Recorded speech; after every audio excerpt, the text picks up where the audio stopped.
உங்களை யாவரும் இயேசு கிறிஸ்துவின் நாமத்தினால உங்களை வாழ்த்துதல் சொல்லுகிறோம். கர்த்தர் தாமே உங்களை ஆசீர்வதிக்கிறவராக இருக்கிறார். கர்த்தருக்கு ஸ்தோத்திரம். இந்த வேளையில் கூட தேவனுடைய வார்த்தைகளை உங்கள் மத்தியில் பேசும்படியாக கர்த்தர் கொடுத்த ஒரு பெரிய தருணத்துக்காக, கர்த்தர் கொடுத்த ஒரு பெரிய கிருபைக்காக தேவனை ஸ்தோத்திரிக்கிறோம். தேவனை நாங்கள் மகிமைப்படுத்துகிறோம்.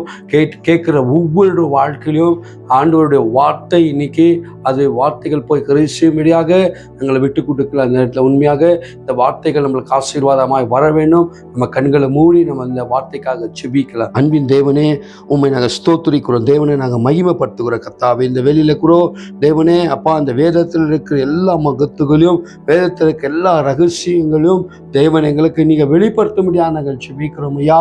நாங்கள் தாகத்தோடு காத்திருக்கிறோம் ஐயா. உங்களுடைய வார்த்தைகள் எங்களுக்கு வந்து ஆண்டவரே எங்களுக்குள்ள மாற்றியும், ஆண்டவருடைய வார்த்தைகள் வந்து எங்களுக்கு தொடும்படியாக நாங்கள் செபிக்கிறோம் ஐயா. கேட்கிற ஒவ்வொரு வாழ்க்கையிலும் இந்த வார்த்தைகள் தொடும்படியாக நாங்கள் செபிக்கிறோம் ஐயா. தேவனுடைய கரத்தை நாங்கள் ஒப்பு கொடுத்து செபிக்கிறோம். ஜீவனுள்ள நல்ல பிதாவே, ஆமென், ஆமென், ஆமென். அல்லேலூயா. கர்த்தருக்கு ஸ்தோத்திரம். தேவனுடைய நாமம் மகிமைப்படுவதாக. இந்த வேளையில குரு தேவன் யாரா இருக்கிறார், அவரை வந்து என்ன சொல்லப்பட்டிருக்கு, இயேசு கிறிஸ்து என்றால் யார், அவர் இல்லாமல் நம்மளோட வாழ்க்கையில இன்னைக்கு நம்ம ஒன்றுமே செய்ய முடியாது. இயேசு இல்லாமல் நம்மளோட வாழ்க்கையில பிதா, குமாரன், பரிசுத்த ஆவியானவர் நம்ம மத்தியில இருக்கிறவராக இருக்கிறார். அவர் இங்க இல்லாம நம்ம ஒன்றுமே என்ன பண்ண முடியாது, செய்ய முடியாது.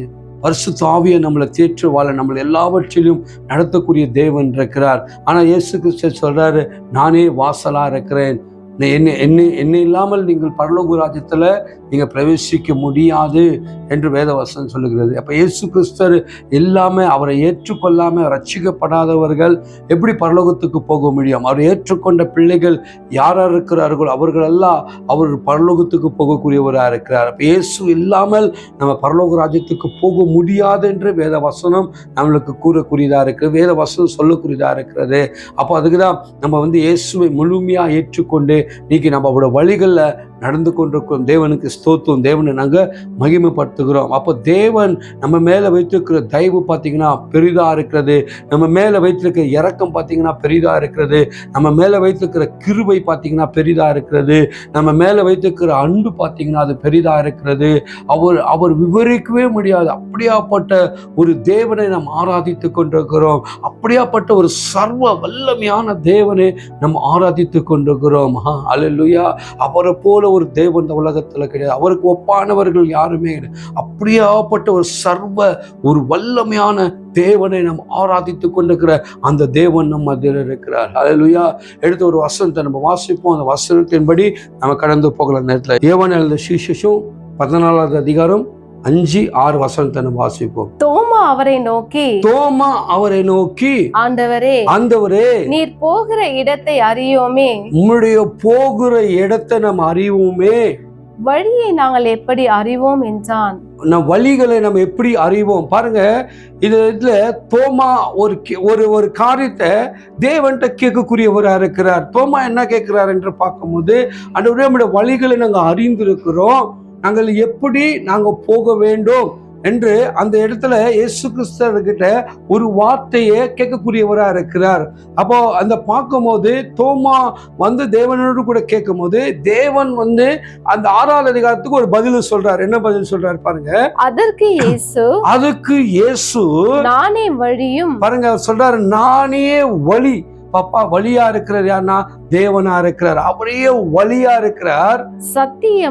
சத்தியமும் ஜீவனமாய் இருக்கிறேன். என்னை அல்லாமல் ஒருவனும் பிதாவினிடத்தில் வரவான் என்று சொல்லப்பட்டிருக்கு. நான் இல்லாம, இயேசு இல்லாம ஒருவனும் பிதாவினிடத்துல போக முடியாது என்று வேதவசனம் சொல்லுகிறது. இந்த இடத்துல பார்க்கும் போது தோமாக்கு எல்லா வழிகளும் அறிந்தவராய் இருந்தோம். அந்த இடத்துல தேவன்கிட்ட ஒரு கேட்கக்கூடிய ஒரு காரியம் என்ன என்றால், ஆண்டவரே நாங்கள் என்ன செய்ய வேண்டும், நாங்கள் எங்க போக வேண்டும் என்ற அந்த இடத்துல அவர் கேட்கக்கூடியவராக இருக்கிறார். பாருங்க, அதுல இன்னொரு வாட்டி அந்த 5வது வசனத்தை நீங்க வாசிக்கும் போது உங்களுக்கு கிளீனா தெரியும். வாசிங்க.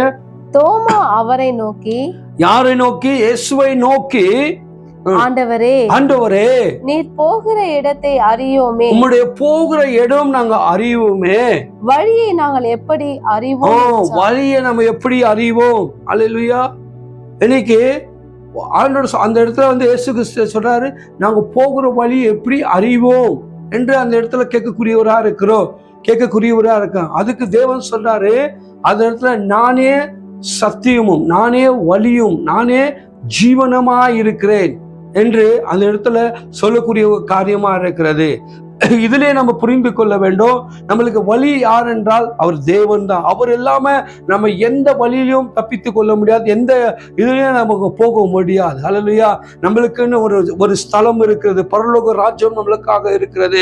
அவர் சொல்றார், நான் வந்து உங்களை கொண்டு போகிறேன் என்று, உங்களுக்காக ஒரு ஸ்தலத்தை நான் ஆயத்தப்படுத்துறேன் என்று வேத வசனம் நம்மளுக்கு சொல்லப்பட்டிருக்கு. இந்த குடியிருப்போ நாங்க வாழுகிற இடமோ நம்மளுக்கு நிரந்தரம் கிடையாது, எல்லாம் நம்மளுக்கு டெம்பரவரி தான். நம்ம இன்னைக்கு ஆண்டவர் இந்த இடத்துக்கு வந்தாலும் நம்ம எல்லாம் எடுக்கப்படுகிறவர்கள், தேவனுடைய சன்னிதானத்துல போய் நிற்கக்கூடியவர்களா நம்ம இருக்கிறோம். ஹல்லேலூயா. அதனால தோமாக்கு எப்போது என்ன ஆகுறதுன்னா ஒரு சந்தேகம் வந்து கொண்டேதான் இருக்கும். ஹல்லேலூயா. இதுல கூட ஒரு சந்தேகம் அவருக்குள்ள உண்டாகிறதா இருக்கிறது. ஹல்லேலூயா.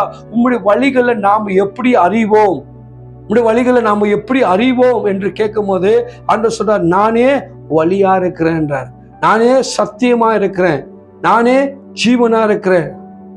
அந்த இடத்துல சொல்லப்பட்டுகிறது. அப்ப எவ்வளவு ஒரு நல்ல ஒரு வார்த்தை பாருங்க. அவர் இல்லாம நம்ம என்ன பண்ண முடியாது, பிரவேசிக்க முடியாது. உலகத்துல நம்ம எங்க வேணுமா அழிந்து எங்க வேணுமா நம்ம போகலாம், எந்த ஒரு காரியத்துல நம்ம ஈடுபட்டு கொண்டு இருக்கலாம், போகலாம். ஆனா ஆண்டவர் சொல்றார், ரட்சிப்புன்றது ஒண்ணு உண்டு, நம்ம மனம் திரும்புறது என்று ஒண்ணு உண்டு. எந்த மனுஷன் மனம் திரும்பி ரட்சிக்கப்படுகிறானோ அந்த மனுஷனை கர்த்தர் பரலோகத்துக்கு கொண்டு போகிறவரா இருக்கிறார். இன்னைக்கு ரட்சிப்புன்னு ஒன்று உண்டு, அந்த ரட்சிப்பை நம்ம விட்டு விலகி போயிடக்கூடாது. நம்மளுக்கு வந்து மனம் மாறுவதுக்கு ஒரு வாய்ப்பாடு கொடுக்கிறார், அதில் விட்டு விலகி போக முடியாது. இன்னைக்கு பார்க்கும் போது எந்த ஒரு சரீரத்திலையும் யாரும் இப்படி ஒரு அதிகாரமாய் சொல்ல முடியாது. ஆனா ஒருவர் சொல்ல முடியும், அவர் யார் என்றால் அவர் தான் இயேசு ராஜா கையில தான் சொல்ல முடியும். ஏன்னா இன்னைக்கு எல்லாமே இந்த உலகத்துல பாவம் செய்து இந்த பூமியின் மேல் அற்று போனவர்களா இருக்கிறார்கள், ஒருவரும் உண்மையானவர்கள் கிடையாது. ஆனா நம்முடைய தேவன் ஒருவர் தான் உண்மை உள்ள தேவன், நீதிபர தேவன், எல்லாத்தையும் உண்டாக்குனவர், அவர் மகா பரிசுத்தம் உள்ள தேவன். அவர் ஒருவர் தான் சொல்ல முடியும், I am the way, I am the truth, I am the life. அவர் தான் சொல்ல முடியும், யாராலையும் சொல்ல முடியாது. ஏன்னா நம்ம ஏதாச்சும் அப்படியாப்பட்ட ஒரு தேவனை நம்ம ஆராதிக்கிறவங்களா இருக்கிறோம். அல்லேலூயா. அவர் நம்மளுக்கு வழிகளை மகனே ஆண்டவர் நம்மளுக்கு திறந்து கொடுத்துக்கிறாரு. இன்னைக்கு திறந்து கொடுத்துக்கிறாரு. அந்த வழியை விட்டுட்டு நம்ம எதையோ இன்னைக்கு நாடிக்கொண்டு போகிறோம். இன்னைக்கு வாழ்க்கையில இன்னைக்கு இன்னும் நீங்க மனம் திரும்ப இருக்கிறீங்களா, இன்னும் குடும்ப மனம் திரும்பாம தேவனிடத்துல வராம இருக்கிறீங்களா, எப்படியோ ஒரு வழியில நம்ம போயிடலாம், எப்படியோ ஒரு வழியில நம்ம தப்பித்து கொள்ளலான்னு நினைத்து கொண்டிருக்கீங்களா? முடியாது. இயேசு இல்லாம உங்க வாழ்க்கையில ஒன்றுமே செய்ய முடியாது. அவருடைய பிரசன்னம் நம்மளுக்கு தேவை, அவருடைய வழிகள் நம்மளுக்கு தேவை, அவருடைய வழிகள் நம்மளுக்கு தேவை. அதான் சொல்றாரு, நான் இல்லாமல் நீங்கள் பரலோக ராஜ்யத்துக்கு பிரவேசிக்க முடியாது. நெவர். பிரவேசிக்க முடியாது, எந்த மனுஷனால முடியாது. அதான் சொல்றார், திட்டம் தெளிவாக வேத வசனம் சொல்லுகிறது, அவரிடத்துல சத்தியம் உண்டு, அவர் சத்தியமுள்ள தேவன், உண்மை உள்ள தேவன், அவர் எல்லாத்தையும் நடத்தக்கூடிய தேவன், மகா பரிசுத்தம் உள்ள தேவன். அவர் நம்மளை நடத்துகிற அவருடைய பிள்ளைகளா நாங்க இருக்கிறோம். அவருடைய நாமத்தினால் ஏற்றுக்கொண்ட பிள்ளைகள். இன்னைக்கு அவருடைய பிள்ளைகளா நம்ம இருக்கிறோம். நம்ம எப்படி இருக்க வேண்டும்? கர்த்தருக்கு ஸ்தோத்திரம். ஹல்லேலூயா, ஹல்லேலூயா. நானே வழி என்றார், நானே சத்தியம் என்றார், நானே ஜீவன் என்றார். ஜீவனை கொடுக்கிற தேவன் நம்மளோடு கூட இருக்கிறார். ஜீவனை கொடுக்கிற தேவன் நம்மளோடு கூட இருக்கா. இன்னைக்கு நம்மளை அழகா கர்த்தர் நம்மளை உண்டாக்கி, இன்னைக்கு அவர் மனுஷியும் ஆண்டவர் நம்மளை உண்டாக்கி நம்மளை அவருடைய சுவாசத்தை நம்மளுக்கு கொடுத்து, அவரு நம்மளை ரத்தத்தால நம்மளை மீட்கப்பட்டு, அவருடைய சொந்த ரத்தத்தை கொடுத்து என்னையும் மீட்கப்பட்டு, கிரயத்துக்கு என்னை கொல்லப்பட்டு, ஆண்டவர் நம்மளை கொடுத்து விலை கொடுத்து, அவருடைய சொந்த ரத்தத்தை கொடுத்து என்னை மீட்டு என்னை ரட்சித்து இன்னைக்கு வைத்திருக்கிறார் என்றால் அதுக்காக கர்த்தரை ஸ்தோத்திரிக்க வேண்டும். அதற்காக கர்த்தரை நாங்கள் மகிமைப்படுத்துகிறவர்களா இருக்க வேண்டும்.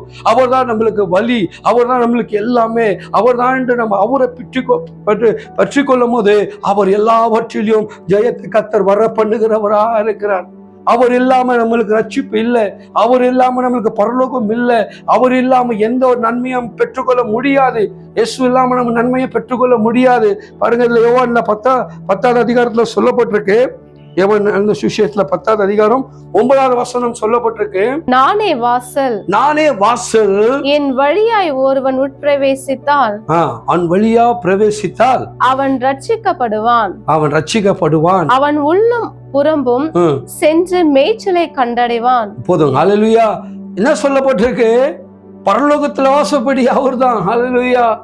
பரலோகத்துக்கு போகணும் என்றால் இயேசு அவர்தான் நம்மளை வெல்கம் பண்ணணும், அவர்தான் நம்மளை வந்து உள்ள கொண்டு போகிறவரா இருக்கிறார்.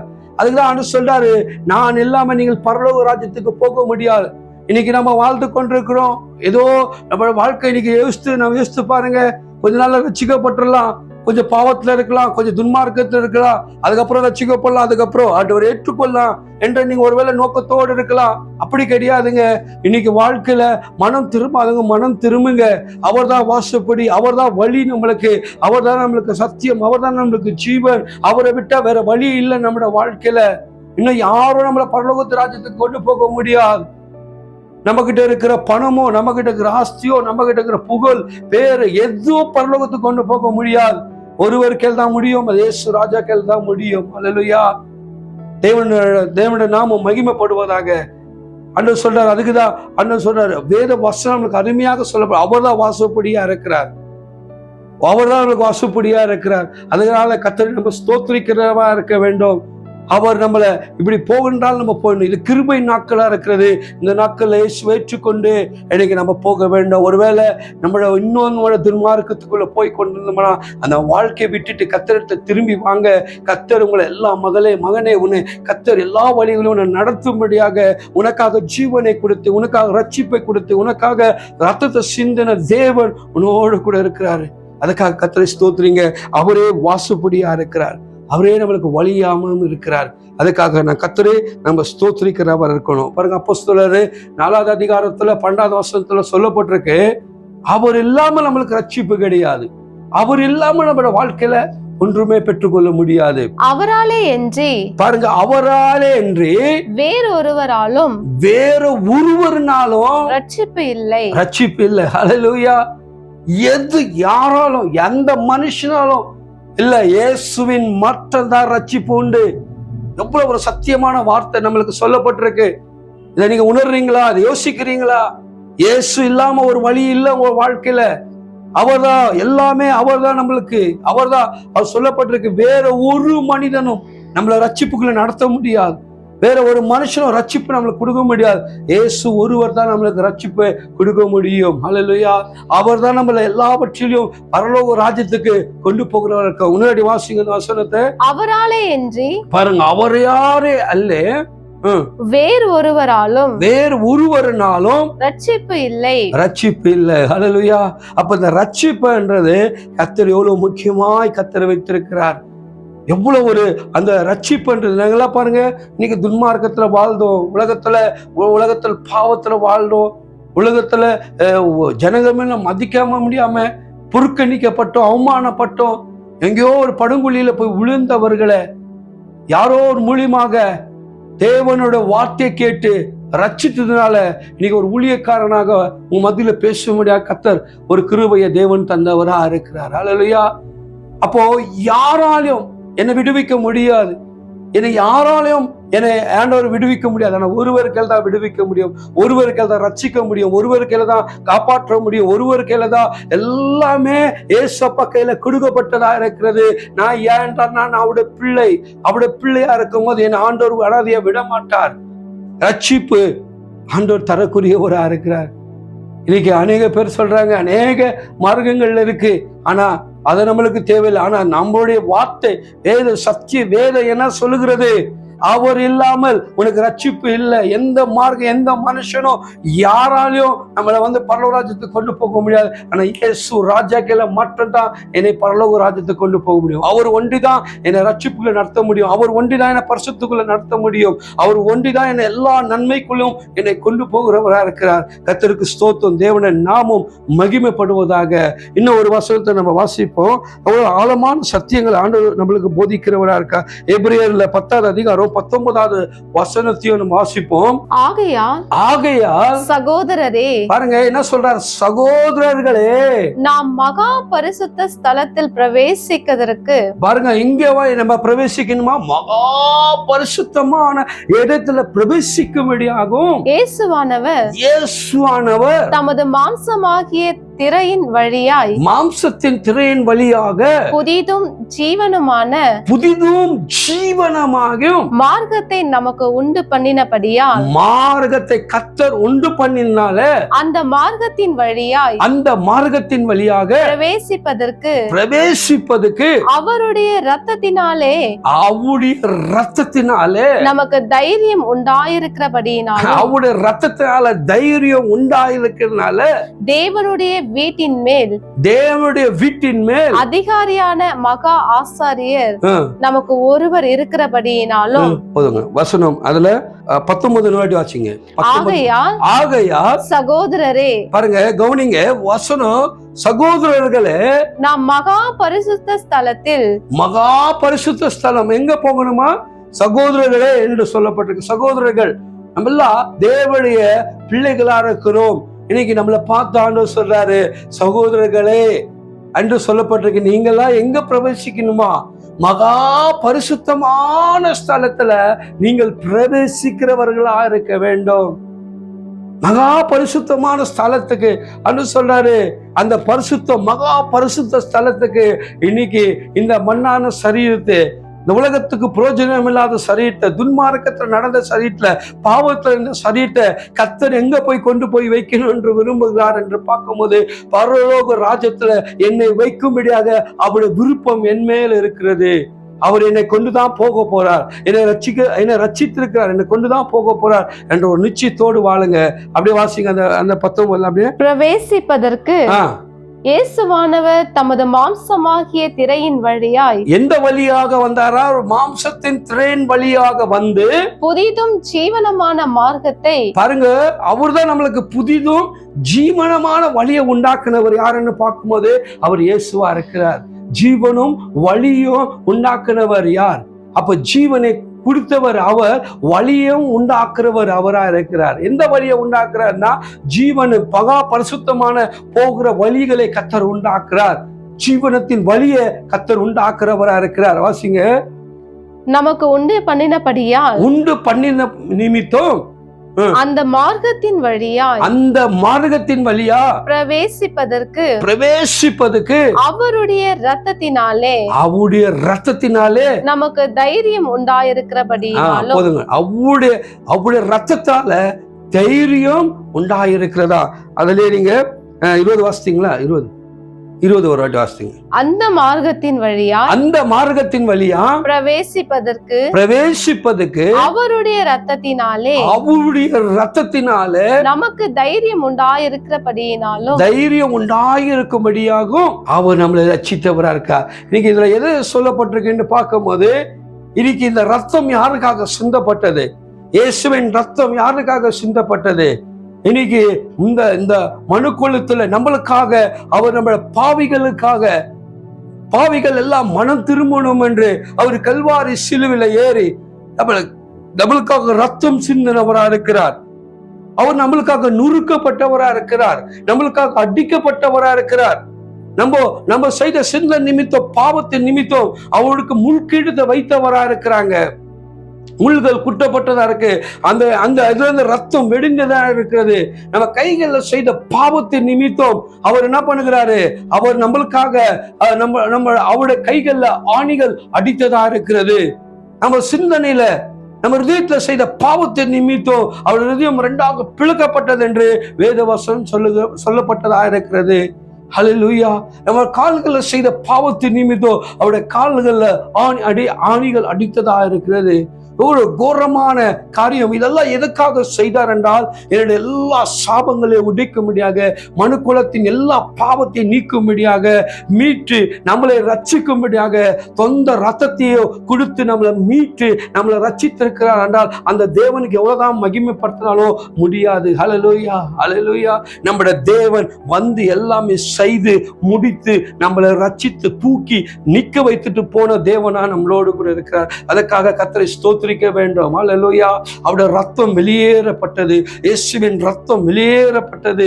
அந்த ரத்தத்தினால, அந்த ரத்தம் இருக்கிறதுனால தான் நம்ம தைரியம் கொண்டிருக்கிறோம். அந்த ரத்தம் நமக்குள்ள சிந்தப்பட்டது. இயேசுவின் ரத்தம் நம்மளுக்காக, பாவ மன்னிப்புக்காக அந்த ரத்தம் சிந்தப்பட்டதா இருக்கிறது. அவர் நம்மளுக்காக எல்லாவற்றிலும் செய்து அவர் போனவரா இருக்கிறார்.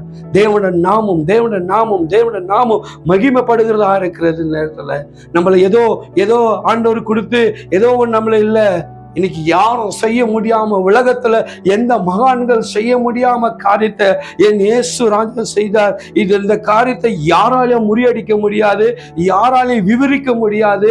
நம்ம இயேசப்பா செய்த காரியம் ஒரு மனிதனுக்காக இன்னைக்கு நான் ரட்சிக்கப்படணும் என்று அவரே பலியானவராக இருக்கிறார். என் குடும்பம் இன்னைக்கு, என் பிள்ளைகள் ரட்சிக்கப்படணும், இந்த துன்மார்க்கத்திலிருந்து எல்லாரும் ஜனங்கள் ரட்சிக்கப்படணும் என்று அவர் நம்மளுக்காக சிந்தப்பட்ட ரத்தம், இயேசு கிறிஸ்துவின் ரத்தம் சகல பாவங்களையும் நீக்கி சுத்திகரிக்கிறதா இருக்கிறது. அவருடைய ரத்தம் நமக்குள்ள இருக்கும்போது நீ பயப்படாத, தைரியமாயிரு. இயேசுவின் ரத்தம் எங்கிட்ட இருக்கிறது. இந்த இயேசுவின் ரத்தம் சொன்னாலே எல்லா சத்துரும் எல்லாமே நடுங்கி போகிறதா இருக்கிறது. தேவன் இயேசுவின் ரத்தத்தை ஒவ்வொரு நாளும் நம்ம பயன்படுத்துகிறவராக இருக்க வேண்டும். இயேசுவின், அதுதான் எபிரேயர்ல சொல்லப்பட்டிருக்கு. அந்த வசனத்தை 100 தடவை நம்ம வாசிச்சுட்டு நம்ம ஜெபிக்கலாம். நேரத்துல எபிரேயர் 10வது அதிகாரம் 20வது வசனம். அந்த மார்க்கத்தின் வழியா, அந்த எந்த மார்க்கத்தின் வழியா வந்தாரு? அவர் சிலுவையின் பாடின் மார்க்கத்தின் நிமித்தம் நம்மளுக்காக மறிக்கப்பட்டு நொறுக்கப்பட்டு அந்த வழியாக வந்து பிரவேசிப்பதற்கு அவருடைய ரத்தத்தினாலே, அவருடைய ரத்தத்தினால, யாருடைய ரத்தத்தினால? இயேசுவின் ரத்தத்தினால நமக்கு தைரியம் உண்டாயிருக்கிறபடியினாலும், தைரியம் உண்டாயிருக்கும்படியும் அன்னு சொல்ல. தைரியம் இந்த இயேசுவின் ரத்தம் யாராருக்கிட்ட இருக்கிறதோ, யாராருக்கு அவருடைய ரத்தம் சிந்தப்பட்டதோ, எல்லாருக்காகவும் சிந்தப்பட்ட ரத்தம். இன்னைக்கு ரத்தம் பண்றது எது நம்ம அறுத்து பார்த்தாலும் ஒரே மாதிரி கலர் தான் இருக்கும். ரத்தம் மாறாது. கருப்பு கலர், ரெட் கலர் ஆண்டவர் வைக்கல. எல்லாத்தையும் ஒரே மாதிரியாக அந்த ரத்தத்தை நீக்கி வைத்தவராக இருக்கிறார். எந்த மனிதன்கிட்ட போய் நீ கிழித்து பார்த்தாலும் அந்த ரத்தம் பண்றது அது ஒரே கலராக வைத்தவராக இருக்கிறார். அவருடைய மொத்த ரத்தத்தையும் நம்மளுக்காக விட்டு சிந்தி நம்மளை ரட்சித்தார் என்றால் அதுதான் உண்மையான வழி. இந்த மாதிரி உலகத்துல யாரும் நம்மளுக்கு செய்யல, ஆனா ஒருவர் செய்தார். அவர் தான் இயேசு ராஜா செய்தவராக இருக்கிறார்.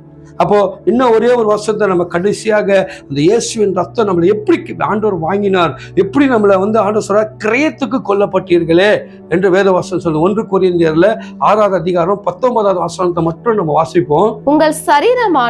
உங்களுடைய சரீரமானது நீங்கள் தேவனாலே பெற்றும். பாருங்க, நம்ம யாருனால பெற்றோமா இந்த சரீரம்? இந்த சரீரம் எதனால பெற்றோம்? தேவனால பெற்ற சரீரம். தேவனால பெற்ற சரீரம். தேவன் நம்மளை விலை கொடுத்து வாங்கியிருக்கிறார். அவருக்கு சொந்தமான சரீரம், அவரால் மீட்கப்பட்ட சரீரம், அவருக்காக இருக்கிற சரீரம். இந்த சரீரம் அவர் மீட்கப்பட்ட இது சரீரமா இருக்கிறது. வாசிங்க. உங்களில் தங்கியும் இருக்கிற பரிசுத்த ஆவியினுடைய ஆலயமாய் இருக்கிறது என்றும், நீ உங்களில் தங்கியும் பரிசுத்தமான ஆலயமாய் இருந்தும் நீங்கள் உங்களுடையவர்கள் அல்லவென்றும் அறியீர்களா? பாருங்க, நீங்கள் உங்களுடையவர் அல்ல. இந்த சரீரம் யாருக்கும் சொந்தமானதல்ல. இந்த ஆத்மா யாருக்கும் சொந்தமானதல்ல. நீங்க உங்களுடையவர் அல்ல. அது இந்த ஆத்மா யாருடையது என்றால் தேவனுடையதா இருக்கிறது. அல்லேலூயா. ஏனென்றால் நம்மளுக்காக சிந்தப்பட்டார், நம்மளுக்காக நொறுக்கப்பட்டு நம்மளை அவருடைய சொந்த ரத்தத்தால மீட்கப்பட்டவர். இன்னைக்கு எந்த என்று சொல்றீங்க? இந்த உன்னுடையதல்ல, இந்த சரீரம் தேவனுடையது. அவர் தான் ஜீவன் கொடுத்தது, அவர் தான் எடுத்துக்கொண்டு போக முடியும். இன்னும் யாருக்கும் அதிகாரம் இல்லை. இன்னைக்கு இல்லைன்னா ஒரு நாள் நம்ம தேவனை நம்ம பார்க்க போறோம். தேவனை நாம மகிமைப்படுவதாக நேரத்துல. அல்லேலூயா. இந்த சரீரத்துல என்ன நடந்தாலும் அது தேவனா இருக்கிறார். கீழே அப்படியே வாசிங்க. கிரயத்துக்கு கொல்லப்பட்டீர்கள். பாருங்க, கிரயத்துக்கு கொல்லப்பட்டோம். அல்லேலூயா. எதை கொடுத்து ஆண்டவர் வாங்கினார்? கிரயத்துக்கு என்றால் நம்ம ஒரு பொருள் வாங்குறோம் என்றால் பணம் கொடுத்து வாங்கணும். ஒரு கார் வாங்குறோம், இல்லை ஒரு மொபைல் வாங்குறோம் என்றால், இல்லை ஒரு ரேஷன் வாங்குறோம் கூட நம்ம என்ன பண்றோம்? வாங்குறோம். சில பொருட்களை நீங்க நம்ம வெளியே போய் வாங்கணும் என்றால் பணம் இல்லாம என்ன பண்ண முடியாது, அது வாங்கி கொண்டு வர முடியாது, நமக்கு இஷ்டமானது. ஆனா இங்க ஆண்டவர் என்ன சொல்லுகிறாருன்னா, உன்னை நான் கிரயத்துக்கு கொல்லப்பட்டேன். ஹல்லேலூயா. ஏதோ 1 கோடி 2 கோடி கொடுத்த ஆண்டவர் இல்ல, அவருடைய சொந்த சரீரத்தையே, அவருடைய சரீரத்தையே அவரு கொடுத்து, அவர் ரத்தத்தை நம்மளுக்காக சிந்தப்பட்டு, அவரு நம்மள ஒவ்வொருத்தரையும் அவருடைய ரத்தத்தால நம்மளை மீட்கப்பட்டவரா இருக்கிறார், நம்மளை ரட்சித்தவரா இருக்கிறார். அவர் ரத்தம் இன்னைக்கு வரைக்கும் பேசப்படுகிறார். அவர் ரத்தத்துல வல்லமை உண்டு. ஹல்லேலூயா. அவர் அந்த ரத்தத்தால தான் இன்னைக்கு அது நம்மளை விலை கொடுத்து கர்த்தர் வாங்கி இருக்கிறார். அதுதான் இந்த சரீரத்துக்கு, இந்த ஒரு தேவன் கொடுத்த இந்த மகிமையான சரீரத்துக்கு, இந்த ஆத்துமாக்கு வெளியேறப்பட்டது என்று கர்த்தர் சொல்லக்கூடியவராக இருக்கிறார். நம்மளை கிரயத்துக்கு கொல்லப்பட்டாருங்க, கிரயத்துக்கு விலை கொடுத்த ரத்தத்தை கொடுத்து வாங்கியிருக்கிறாரு. அதை சிந்தித்து பாருங்க, வாசிங்க. ஆகையால் தேவனுக்கு உடையவைகளாகிய உங்கள் சரீரத்தினாலும், உங்களோட தேவனுக்கு பாருங்க, தேவனுக்கு உடையதாகும், தேவனுக்கு ஒத்து போனது, தேவன் மீட்கப்பட்ட சரீரம் இது. நம்முடைய சரீரம் இல்ல, தேவனால். வாசிங்க. உங்கள் ஆவியினாலும், பாருங்க, எதனாலும் உங்க ஆவியினாலும் தேவனை மகிமைப்படுத்துங்கள். ஆவியினால தேவனை மகிமைப்படுத்துங்க. உள்ளான ஆத்துமான தேவனை மகிமைப்படுத்துங்க. ஒவ்வொரு நாளும் ஆண்டவரே, அப்பா என் சரீரத்தை மீட்கப்பட்டீர் ஆண்டவரே, துன்மார்க்கத்திலையும் பாவத்தில இருந்து சரீரத்தை மீட்கப்பட்டு ஆண்டவரே, எனக்கு வலியும் சத்தியமும் வலியும் நீங்க காண்பித்து கொடுத்தீரே, அதற்காக நன்றி ஆண்டவரே அப்பா என்று சொல்லி நீங்க ஜெபிக்கிறவர்களா நீங்க இருக்கணும். அவர் விட்ட வேற வழிகள் நம்மளுக்கு இல்ல. எந்த மனுஷனும் ரட்சித்து நம்மளை காப்பாற்ற முடியாது. அவர் ஒருவர் தான் நம்மளை காப்பாற்றி நல்ல வழிகளுக்கு கொண்டு போகிற என் ராஜா ஏசப்பா என்னோடு கூட இருக்கிறார். அதுக்காக தேவனை ஸ்தோத்திரம் பண்ணுங்க, தேவனை மகிமைப்படுத்துங்க. ஹல்லேலூயா, ஹல்லேலூயா. இதுதான் வாய்ப்பின் நேரம், இதுதான் நல்ல நேரம். இந்த நேரத்துக்கு நீ இயேசுக்கு ஒப்பு கொடுங்க, வாழ்க்கையை ஒப்பு கொடுங்க. நேரத்தில் ஒப்பு கொடுக்கும் போது உனக்காக சிந்தப்பட்ட ரத்தம் இன்னைக்கு பேசப்படுகிறதா இருக்கிறது. உனக்காக சிந்தப்பட்ட ரத்தம் அது வீணாக போகாது. தேவன் நம்மளை மீற்றவராக இருக்கார். அதுக்காக தேவனை மகிமைப்படுத்துகிறாருமே. அந்த வார்த்தைக்காக நான் தேவனை ஸ்தோத்திரம் பண்ணுகிறேன், தேவனை நான் மகிமைப்படுத்துகிறேன். நம்ம கண்களை மூடி நம்ம ஜெபிக்கலாம். அப்பா ஆண்டவரே, உங்களுடைய வசனம் சொல்லுகிறது அப்பா, தோமா வந்து கேட்கிறார், ஆண்டவரே நாங்கள் வழிகளை எப்படி நாங்கள் அறிவோம் என்று சொல்லும் போது அதுக்கு ஆண்டவர் சொல்றார், நானே வழியும் நானே சத்தியமும் நானே ஜீவனுமா இருக்கிறேன், என்ன இல்லாமல் ஒருவனும் பரலோக ராஜ்யத்துல அவன் பிரவேசிக்க முடியாது என்று சொன்னபடி ஆக கர்த்தாவே, அப்பா நீங்க இல்லாம எங்க வாழ்க்கை பிரவேசிக்க முடியாது டேடி. அப்பா ஸ்தோத்திரிக்கிறோம். Oh I am the way, I am the truth என்று சொன்னீங்க ஆண்டவரே. அப்பா ஸ்தோத்திரிக்கிற கர்த்தாவே, இந்த வேளையில ஆண்டவரே கேட்கிற ஒவ்வொரு வாழ்க்கையிலும் இன்னைக்கு ஒரு ரட்சிப்பு சமாதானம் இயேசுவின் நாமத்தினால உண்டாகும் ஜெபிக்கும். எல்லாரும் இயேசுவின் ரத்தம் சிந்தப்படுவதாக ராஜா, இயேசுவின் ரத்தத்தை சிந்தப்படுவதாக. ஆமென், ஆமென். இயேசுவின் நாமத்தை ஜெபிக்கிறோம் என் ஜீவனுள்ள நல்ல பிதாவே. ஆமென்.